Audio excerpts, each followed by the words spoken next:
Sama-sama ay bahay.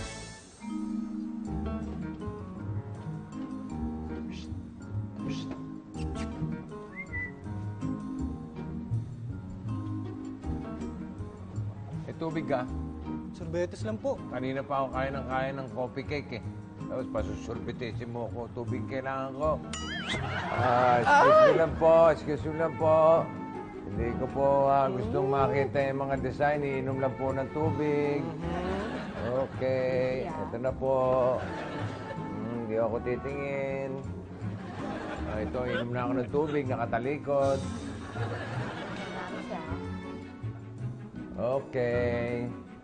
Pabalik na ako sa kwarto. Thanks, bye. Teka, sandali. Magbabanyo nga pala ako. Excuse me lang ulit. Ito na, malapit na ako sa pinto ng banyo. Okay, thanks. Wala na si Bio. Tapusin mo na yun. Siguraduhin muna natin na hindi na siya uli lalabas. Eh, bakit naman siya sisilip? Eh, alam naman niya na nakakamalas siya sa kasal namin. O di ano, love, bahala na. Pakita na lang natin kay Vio yung design. Ay. Ate la ba? Walang sisiyan. Baby! Hoy! Baby, tingin ka sa kanan. Yan. Tapos, diretso ka. Diretso. Lalakad? Oo, lakad. Diretso. Yan. Tapos? Tapos, punta ka sa pinto. Oh. Tapos, lumabas ka. Go! Naku, ikaw talaga, love. Grabe ka sa boyfriend. Alam mo, lagot ka.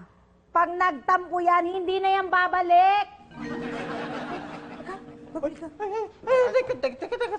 Oh, susunod ka? Oh, baka naman gusto mo ipakita pa to. Oh, sige, ayan na. Oh, dalin mo. Sige, gusto mo bang hindi matuloy ang kasal mo? Oh. Naku, ewan ko sa'yo, ha? Pero alam mo, para sa'yo, sisiguraduhin kong okay na okay.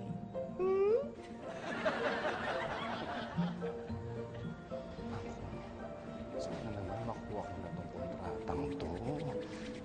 Dapat makuha ko na. Iinggitin ko si Mael. Yan. Babaka-bakasyon kasi siya eh. O ano ngayon? Ako alam ko na yung susuot ko sa kasal. Siya ano? Hindi. Naturingan pa naman best man siya.